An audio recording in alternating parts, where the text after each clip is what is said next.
The New York Mets and the Texas Rangers getting set to go out here at Citi Field. Neil Walker going to make his first big league start at first base for the Mets tonight. And how about this? Adrian Beltre, the newest member of the 3,000 hit club. Many of the Mets with him today. Again, it is game one of the two-game set. Mets and the Texas Rangers coming your way. Top of the hour right here on SNY. As we welcome you back to Citi Field, Gary Apple sitting alongside Nelson Figueroa at Citi Pregame Live. We're thrilled to have A.J. Ramos join us top of the broadcast. He is the newest member of the New York Mets. Welcome to the big city, my friend. Thank you. It's good to be here. What's this been like? I heard when you got the news you were coming to the Mets that you were a little surprised by it. Yeah, I heard a lot of teams that were interested in me, and I didn't hear the Mets not even one time. And then once they told me, I said, I think Giancarlo was the first one to tell me, like, hey, well, you're going to the Mets. And I was like, wait, the Mets or the Nats? Because I heard the Nats, you know.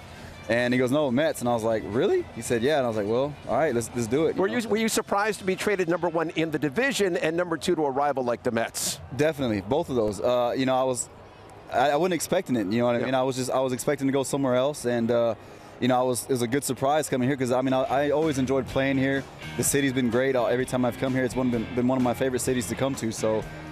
You know, I was immediately surprised and excited at the same time. One of the questions I've got to ask you, because we were talking right before we came on the air, and when you talk about A.J. Ramos, the first thing everybody says is he's got one of his fingers that is much longer than his other fingers. So show that to us and tell us why it helps you, especially when you throw your cutter. Well, it's a gift and a curse because it helps me with the movement, but also at the same time it also leads to some inconsistencies when I'm pitching. If I'm not at the exact release point every time, it'll do things that I don't want it to do. But it's something that's a constant struggle.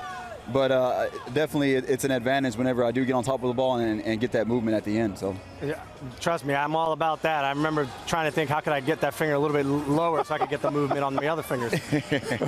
Being a 21st round draft pick, how have you ever used that to motivate you?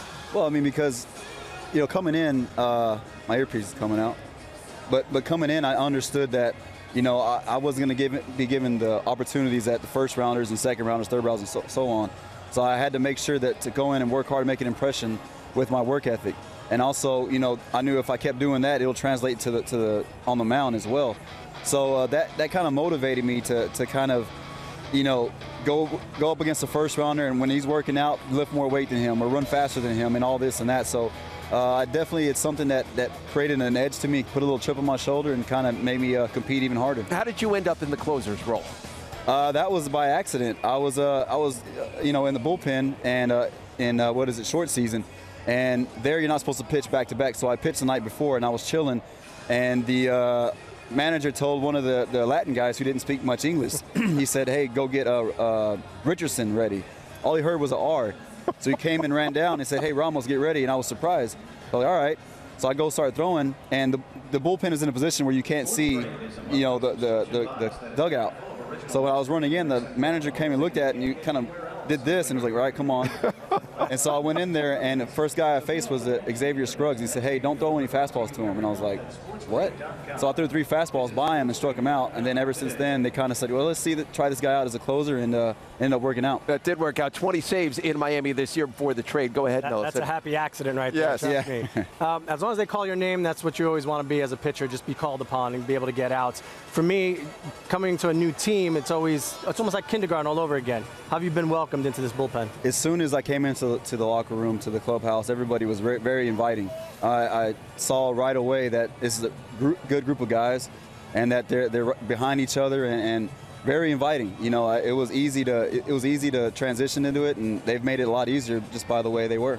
So I know, like, when you go to a rival team and you think about that rival for a long time against the Mets, there's always 1 or 2 guys that you think differently of before you get a chance to meet them. Anybody on this team like that?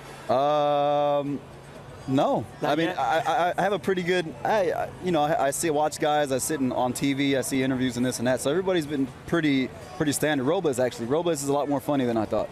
He's always messing with me, trying to joke with me and everything like that. He's really funny guy, so maybe he's a little bit different than I thought, but as far as anything else, everybody's been pretty good. I've got to ask you, because you guys dealt with unspeakable sadness and tragedy with the passing of Jose Fernandez during the season last year, and I know during the offseason you and Giancarlo Stanton hit the road with that in mind. Tell us a little bit about that journey. Well, I mean, we had spoke to Jose about, because he wanted to travel with us, because every year we go to Europe for a month or just travel, and he was talking about, hey, this year I want to go with you guys. And so when that happened, obviously we were very sad, and we kind of wanted to take him with us, show that everybody that he is still like in our hearts. So everywhere we went, we did a little tribute for him. We did a graffiti in Brazil. There was another.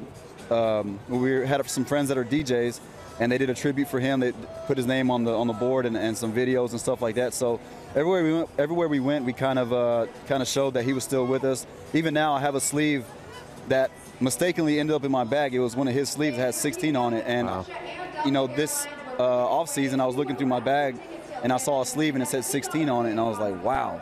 You know, it kind of took me back to I'm getting chills thinking about it. And so now I wear it every day before I come into the game, and I take it off or whatever, but I have it on me every day to kind of remind me that the way he played the game was with so much passion, and the way he lived life was with passion. He was always smiling. He was always upbeat. So whenever I look down at that sleeve, I kind of try to have as much fun as he did, and kind of take the game as it is a game. You know, compete, you want to do well, but also know that it's a game, and life is supposed to be fun, you know, so go out there and, you know, have as much fun as possible.